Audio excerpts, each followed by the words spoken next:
Mike.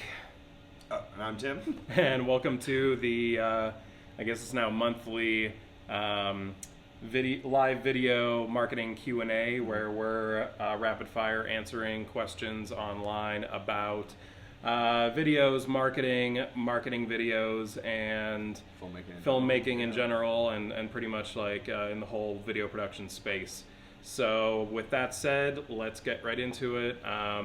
But before that, just check out our website. That's thinkenvy.com, thinkenvy.com, to see what we do. We make commercials for a living. We have our own studio production house where, we've made over 1,000 commercials by now. Yep, a lot of them. But anyway, let's get right into it. First question: what are some of the best TV commercials of all time?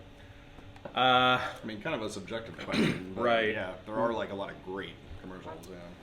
One of my favorite commercials of all time. It's a little bit out there, but do you remember? I think it was a Super Bowl commercial. Do you remember the berries and cream Starburst commerce where basically this little, well, he's not a little boy, but he's dressed up as kind of like not a colonial, like Elizabethan, stuff. There's these two guys, they're about to eat Starburst, and it's berries and cream Starburst, and he walks by and he's like, excuse me, what are those? And they're like, berries and, or they're Starburst. Oh, what flavor? And he's like, berries and what else? He's like, cream. And then he goes, oh, berries and cream. I'm a little lad who loves berries and cream. So for some reason, I thought that was super hilarious. A lot of people thought it was really stupid, but I thought it was funny. That was a jam. What's maybe one of your favorite? Probably, I mean, there's best and favorite. Like some of the best ones are like, legendary, like the Apple 1984 commercial is like a really great one, stuff like that.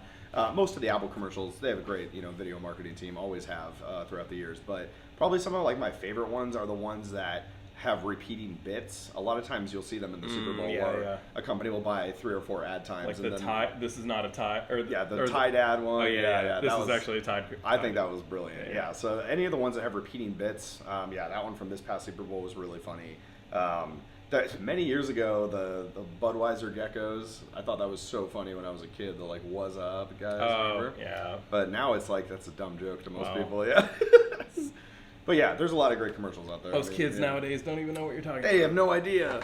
All right. Yeah. So I guess to the answer to the question, what are some of the best TV commercials of all time? Those are a couple of our favorites, but there are a lot of really good ones. Next question: who are the top explainer video production houses and why? Well, you're looking at funny you may ask. Yeah, Envy has been doing explainer videos and commercials for brands and products for years now, and we have over 1,000 ads that we've produced under our belt.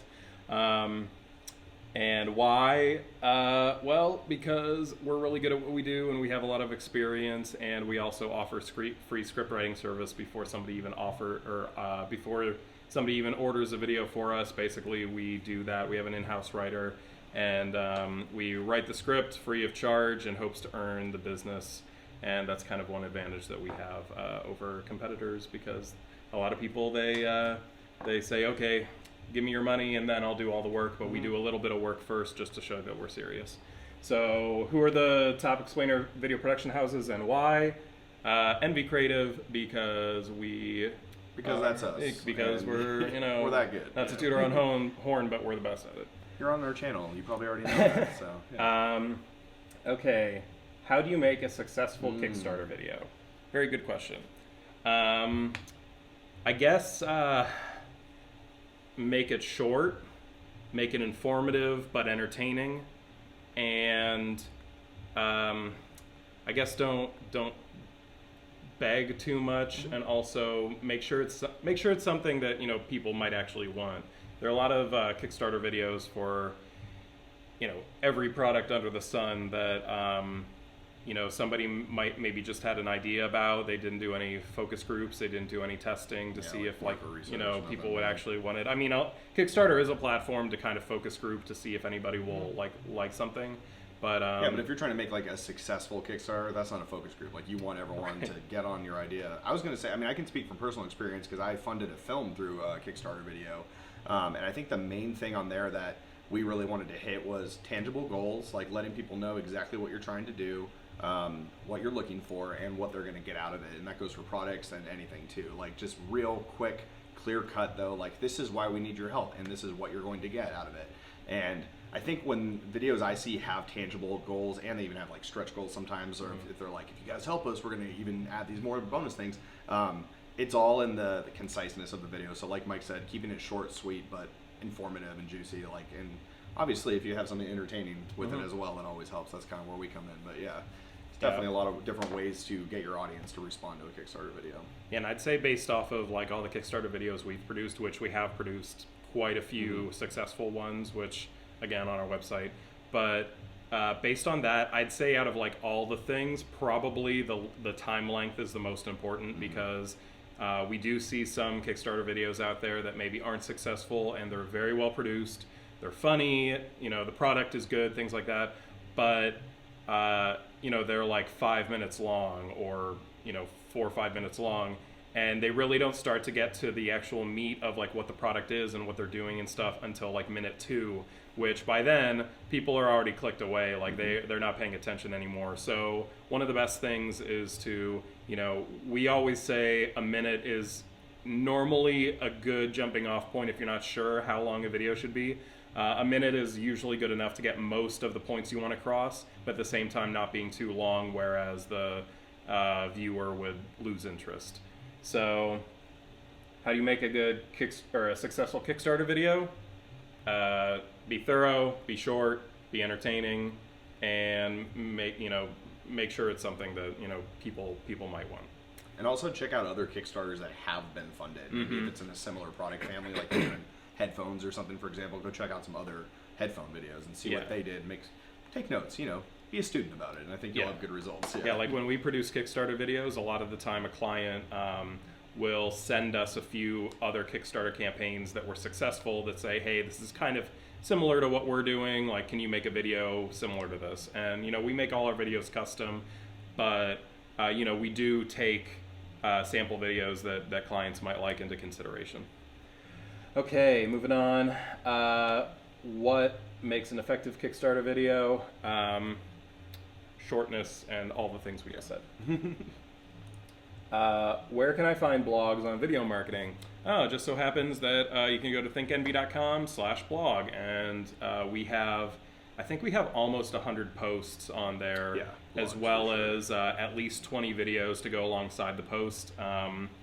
You know, we know that people don't really like to read, so we've pretty much summarized the blog post with our videos, that if you don't feel like reading the blog post, you can watch the video, and there's lots and lots of really good tips about video marketing on there. And you can see usually some of our previous videos in those marketing blog videos too. We will put in some B-roll of some of the past commercials or Kickstarter campaigns and stuff. So. Right, and you know, as well as the blog videos, watching this live stream or the recap of the live stream, great way, because we cover a lot of stuff. Definitely. So to recap, where can I find blog videos on video blogs on video marketing? thinkenvy.com/blog. Who is more creative in the filmmaking process, the director or the editor? That's a good question. Well, I am mostly the director, and Tim is mostly the editor here, so I guess we're gonna you go for it. I have an answer, so yeah. You go for it. Both, I guess. I mean, the director definitely has the vision, but things can change in post-production just like that, which will make the video completely different. You know, when I'm directing a lot of the videos, you know, I have something in my mind. Obviously, we have a script to go off of, but yeah, so I do my best to kind of edit it in my head, because I can't edit while I'm shooting. But then when it gets over to Tim, I know there are a lot of times where, you know, Tim may be editing while I'm shooting, so he's doing something else. So, you know, he might not even see what I'm shooting, and he might just get the script and get the footage, and might have to put together how he sees fit. And pretty much, like, a lot of the time Tim has a really good vision, and it comes down to like music, for instance. Like, that's one thing that we try to look for a lot, because a slow song could, you know, make a big difference versus like a fast song, and that could make the whole difference, or just little like shorter cuts or certain orders and stuff like that. So I guess both. It's just like it's a team effort. Yeah, I mean, just to echo some of your things, it's definitely a team effort, I think, for any type of creative process.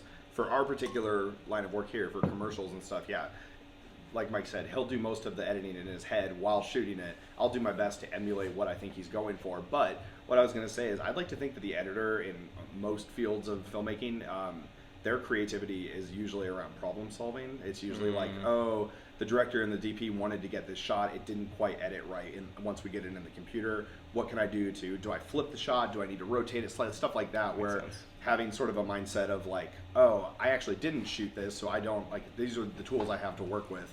What can I do with them? And I think that, like, I can speak for myself. When I was a kid and I was first getting into filmmaking, I had no idea that directors didn't usually cut their own stuff, like, especially when it comes to like filmmaking, actually, you know, shooting films. Usually you've got an editor and the director will be there and he'll be able to, you know, give his feedback, but there is another person actually running the editing console and running everything. And here I think it's similar to that, where like Mike will be already moving on to shooting another commercial, and here I am, I have to work with the footage now that he's given me. So that's where it gets, I think, a little bit more creative. It's like, okay, how can we take all these pieces and assemble them, A, in the way that Mike wanted, and B, a way that I feel is visually pleasing as the editor. So yeah, definitely to echo that, it's a two-part, you know, sort of creative process, I think. So to reiterate, who's more creative in the filmmaking process, the director or the editor? Both. Team effort. And think of it that way, you'll have less like conflicts and egos and stuff. Like, if you and big suggestion, if you're a director, learn how to edit, even basic editing, and if you're an editor, try to do some sort of like on-set stuff just to you know, because then the experience, then you'll you know, get more of the point. What is the point of video marketing?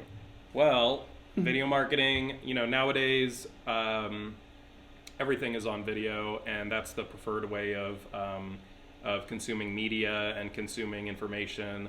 I mean, if you look at Facebook, like every other post is a video. YouTube is the third biggest website, and over, you know, Facebook and Google, but even Facebook is pretty much like, you know, 50% video hosting now. Instagram has really gone full forward with videos as well. Pretty much video, and you know, a lot of people, they don't really like to read anymore. I mean, even if you think about books now, like not even online content, a lot of people do Audible, which I do, instead of reading books. And instead of like listening to the radio or even listening to music, a lot of people like to listen to podcasts. And that's like another way of consuming media. So I guess the point of video marketing, like for me at least, is just, you know, it's a more accessible, and it's just the preferred way of consuming information and consuming content. So if you're trying to market, you know, your brand, your product, yourself, video is definitely the way to go nowadays. Pretty covered? You nailed it. All right. Okay, just a couple more questions. What is the best beginner filmmaker book every filmmaker should read? I don't know. I have one actually that really helped me. It's actually kind of preached about, but Rebel Without a Crew, the Robert Rodriguez book. I mean, a little outdated because obviously it's about it's his first film, El Mariachi, which was made in the late 90s, and so it's like, wow, things have changed since then. However, he talks about just guerrilla filmmaking, doing it yourself, learning, like kind of like what Mike said a minute ago, like you're a director, but you can't afford to hire an editor. Well, you better learn how to edit and stuff like that. And like that book is real short. You can read it in a day or two, but it's how he raised $7,000 of his own money to finance his first film, and obviously that skyrocketed him. He's not like a huge name, but that's what he does for a living. Yeah. So I would say that one. There's another one too called Filmmaking, and I can't remember. Of course, that's what it's called too. Filmmaking for dummies. Yeah, for dummies. No, honestly, look up authors or look up any famous directors or people that you've already like sort of admired their work. See if they've either written a foreword on a book or let alone written the book themselves. I'm sure if you go to Amazon and just look up filmmaking, you know, books, you can probably get a lot of good top-rated suggestions there. But Rebel Without a Crew is definitely a good one, at least for feeling inspired and feeling like you are able to, you know, do it your own way, or at least learn these skills that you would need to make films. So, yeah, I mean, back when like YouTube and all that stuff wasn't more like accessible for learning how to do filmmaking stuff. I think I had read maybe Filmmaking for Dummies. I don't even know if that's viable anymore. And like most filmmaking stuff is hands-on anyway. It's not like you're like gonna glean a lot of knowledge from reading. But if you're more of a theory person and you want to actually, that's how you learn best in school, then a book might be a good idea. If you go to Samuel French, I know we have one in LA. I think that's the only one, right? Might be, yeah. Or maybe one in New York too. But if you look up Samuel French on Google, pretty much that's where all of the like media related books are, including on filmmaking and acting and just everything you can think of. So what's the best beginner filmmaker book every filmmaker should read? You say Rebel Without a Crew. Rebel Without a Crew. I say just look at Samuel French. Okay. What is viral video advertising? Viral video advertising is when you hire a company like us to make a viral video. When you hire a company like us to make a video in hopes it will become viral, it's kind of a two-parter here. One part has to do with the actual video itself. So production companies like ours, who also write the scripts and stuff, we can only do so much to try to make it as viral as we can, like as shareable. I wish there was a guarantee. Yeah, for viral, there's video. never a guarantee. There's only like the video itself, and a lot of the afterward comes from you marketing it or working with an agency for them to market it, and basically just trying to get it as shared as possible. Basically, the larger a video becomes shared and more well-known and things like that, that's actually the term for viral. So when it comes to actually making a viral video, you can't really just make a viral video. It has to become viral on its own. I'd like to think that every video attempts to be viral. Right. That's what people want. But of course. It is, honestly, it's social media pull. It's your audience that you're able to initially broadcast it to. So a lot of videos that go viral, especially like marketing videos, they usually have a built-in audience already that's helping push them, on Facebook and Twitter and Instagram, stuff like that. They'll repost the video, blah, blah, blah. It becomes viral at that point. But yeah, I think like maybe proper expectation setting for yourself. Like, chances are you're not going to make a viral video, and that's okay. You should be making the best video you can in hopes that it goes viral, like Mike said. And I think like when people are like, we got to make a viral video, you're probably gonna fail. Like, you're probably not gonna get those thousands and millions of hits that you want. You're probably gonna get 500 hits, and you'll be disappointed. But it's like, content of the video needs to be there. It needs to have a good concept. It needs to be, usually it's got some sort of funny hook to it or something like that that makes people want to repost it and share it. So I think in the screenwriting, the direction, all that stuff, that's very much important. But yeah, proper expectations for yourself about like where your audience should be, and then how you can then take that and expand it and therefore make it go viral. So yeah, either working with a video marketing company or just like a marketing expert, someone like that who's very experienced with this sort of thing, usually a good idea. Yeah, and that kind of piggybacks on this next question. Where can I order a viral video? Nice. Again, you can't really order a viral video. You can come to a company like us, like NV Creative, thinkenvy.com, where we can do our best to make you a great and shareable and viewable video, but then we just deliver you the video to upload to Facebook, Instagram, YouTube, your website, things like that. And kind of like from there, that's it's all up to you to get people to watch it and to share it and things like that. So I guess the answer to that question, where can I order a viral video? Can't really order a viral video, but you can order a video. If you want to order a great video, and I get NV Creative can help with that. Absolutely. Okay, second to last question. Should I become a filmmaker? If you want. Yeah. I mean, what's stopping you? Yeah. So I guess if you have the passion, if you think you're interested in it, maybe do like some videos on your phone, maybe do some things with your friends, kind of see if it's something you like doing. And for some people, it's just not for them. I mean, I know a couple people that they like went to film school, and they I guess they thought that's what they wanted to do, and they graduated film school, and one guy I know even like had a chance to like to work for a film related company, but he got a job elsewhere, not in the industry. And so, some people just, they even graduate film school and get their BA in film, and they just never do anything with it. And, but, if you have the passion and you have the drive, just, I guess, make it happen, just keep going with it. Yeah, I was going to say, I mean, this is kind of personal, I think, for both of us, because I think in high school, we both were pretty set on, like, we're going to be filmmakers, and, like, that's what we're going to do. And, like, kind of piggybacking what I said a minute ago about viral videos, it's all about expectation and, like, having a good expectation that you're going to make films. Leave it at that. You're not, it's great to be like, I'm going to be the next Spielberg, I'm going to be the next, Francis Ford Coppola or whatever. You may be eventually, but I think that you are consistently going to, quote, fail yourself. And I'm speaking from personal experience. Any video I made or any film I made was never good enough because it wasn't at that pantheon that I thought, like, this is a filmmaker. That's not true. You go out and do it, you're a filmmaker. You're making films. And I think that as long as you keep the art as the focus and not the ego and not saying, like, I want to be famous and stuff, it's fine to want that. Your videos are not going to take you there, though, if that's what your goal is. If you have a good story to tell, or you have some good special effects you want to work with, like things like that are actually going to be good source material for that passion, like Mike was saying, then I think that you're going to take it somewhere. But it's all about keeping yourself in check and sort of like expecting the right amount, but also encouraging yourself anytime you get a new step or you do finish a new video. Something that I've always struggled with is really harshly criticizing my past work instead of looking at it and go, wow, what a great learning opportunity. Oh my God, these are the things I didn't know about filmmaking. Now I'm actually an expert at it because I sucked so bad in those first couple videos or whatever. That stuff is so important to the filmmaking journey. And I think I tell Mike all the time, like, oh, I just saw this great movie on Netflix. It was the guy's first movie. I'm so mad about it. And it's like, no, good for that guy because something happened where, or she, whoever it is, they got their film made, and it's usually because the script's really great or like the idea is really solid or it's shot in a very interesting way.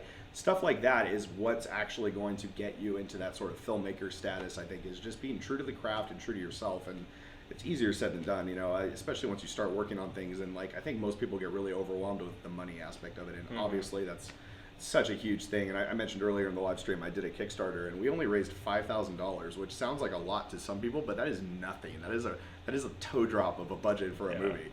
And honestly, we paid a ton out of pocket after the $5,000 was done just to finish the thing off. And it's an hour long. So it's like, wow, okay, what a learning opportunity. But guess what? I'm a filmmaker. I did it. I made the film. Is it the best thing ever? No, but it was a crazy learning opportunity that now I can take to my next project, whatever that might be, and hopefully elevate myself to a higher status. But Mike kind of nailed it on the head. If you have the passion, don't let anyone, especially yourself, tell you can't do it. Like, you may not be able to do the exact same thing that Steven Spielberg and George Lucas and those guys do, but guess what? They're old men and they've been doing this their whole lives and they've been working hard at it this whole time.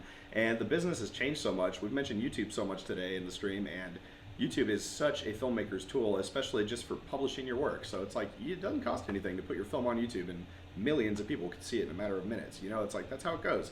So stay true to the craft, honestly. If you want to be a filmmaker, go be a filmmaker. Don't think that you have to be a certain type of movie maker to be deserving of that title. Like, if you're out there shooting with your iPhone 10 right now and you're making videos, you're a filmmaker, you're just amateur filmmaker, whatever you want to call it, but you're doing it. So keep at it. You will do it if you guys want to. That was my inspirational speech for the day. Deep stuff, Tim. Pretty deep. Deep stuff.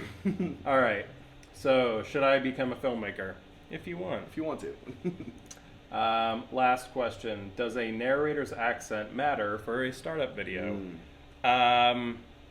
Sometimes. So, if you're, we've done some videos that we needed to have like an Australian accent or a South African accent or a native British accent.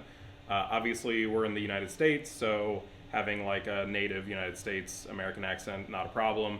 But there are certain instances where you want it to be native. So, for instance, we did one for a recruiting company in Australia, and because they're located in Australia and they recruit Australian natives to for jobs and things like that, they wanted a native Australian speaker for the narrative. But in general, a lot of companies, even if they're overseas, they do want like an American English, accent, I guess.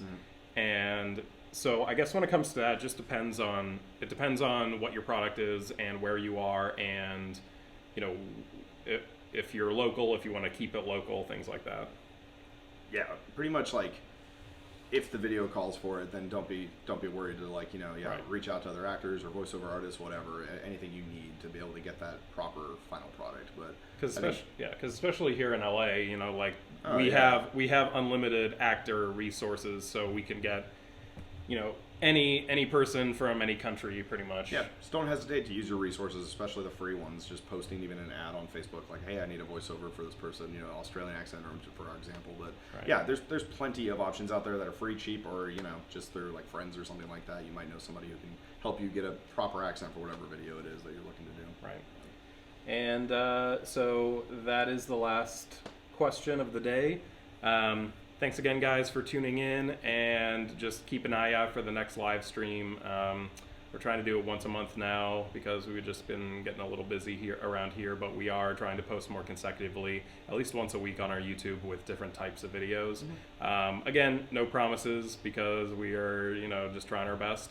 But again, if you want a startup video, explainer video, commercial, brand, product video for your brand, product, yourself, company, things like that, just feel free to reach out to us at Envy Creative. That's thinkenvy.com, THINKENVY.com. And we'll see you next time. Thanks a lot, guys.